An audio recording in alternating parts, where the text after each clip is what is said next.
টানা 3 দিন বৃষ্টিতে ভিজবে কলকাতা সহ দক্ষিণবঙ্গ। পূর্বাভাস আবহাওয়া দপ্তরের। তো উত্তরবঙ্গ সহ দক্ষিণবঙ্গে কোন জায়গাগুলি টানা 3 দিন বৃষ্টির পূর্বাভাস জারি করছে আবহাওয়া দপ্তর। বিস্তারিত জানতে হলে ভিডিওটিকে প্রথম থেকে শেষ অবধি সম্পূর্ণ দেখবেন। আর এই ধরনের লেটেস্ট খবরগুলি সবারই প্রথম পাওয়ার জন্য চ্যানেলটিকে সাবস্ক্রাইব করে আমাদের সঙ্গে থাকবেন। তো চলুন এক নজরে দেখে নেওয়া যাক। বৈশাখ মাস প্রায় শেষের দিকে, গোটা মাস জুড়েই খটখটে থাকলেও দক্ষিণবঙ্গের আবহাওয়া। কালবৈশাখী কী হবে, কবে দেখা মিলবে বৃষ্টি, চাতকের মতো সেই আশায় চেয়ে রয়েছে গোটা মানুষজন।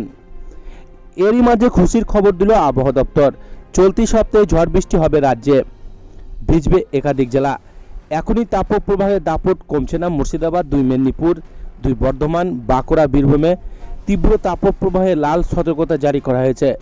আগামী 4ই মে পর্যন্ত বৃষ্টির সম্ভাবনা নেই দক্ষিণবঙ্গে। শুষ্ক থাকবে আবহাওয়া, বৃষ্টি হবে না কলকাতাতেও, তবে তাপমাত্রা বাড়ার পূর্বাভাস নেই। আজ থেকে শুরু করে মাসের প্রথম সপ্তাহ পর্যন্ত আপাতত গরম আর বাড়বে না বলে জানিয়েছে আবহাওয়া দপ্তর। 2 তারিখের পর থেকে তাপপ্রবাহের তীব্রতা কিছুটা কমতে পারে। এরপর আগামী রবিবার অর্থাৎ 5ই মে থেকে বৃষ্টি শুরু হতে পারে দক্ষিণবঙ্গে, ভিজতে পারে কলকাতাও। রবিবার অবধি বৃষ্টির সম্ভাবনা উত্তর 24 পরগনা, পূর্ব মেদিনীপুর। এরপর 6, 7 এবং 8ই মে বৃষ্টির পূর্বাভাস রয়েছে দক্ষিণবঙ্গের একাধিক জেলায়। রবিবারের পর বাড়তে পারে বৃষ্টি, বজ্রবিদ্যুৎ সহ বৃষ্টির পূর্বাভাস রয়েছে কিছু জায়গায়, বইতে পারে দমকা হাওয়া।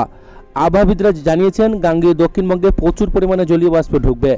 উত্তর গোলার্ধে তৈরি হওয়া অক্ষরেখা দক্ষিণ দিকে আসবে, এর প্রভাবে বৃষ্টি হবে।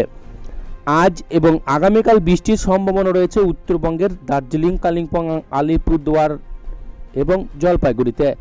বজ্রবিদ্যুৎ সহ বৃষ্টির পাশাপাশি ঘন্টায় 30 থেকে 40 কিমি বেগে দমকা হাওয়া বইতে পারে। বৃহস্পতিবার থেকে আলিপুরদুয়ার, কোচবিহার, দার্জিলিং, কালিম্পং এবং জলপাইগুড়িতে ঝোড়ো হাওয়া বইতে পারে। তো এই ছিল আজকের লেটেস্ট খবর। ভিডিওটিকে ভালো লাগলে লাইক করবেন, চ্যানেলটিকে সাবস্ক্রাইব করে আমাদের সঙ্গে থাকবেন।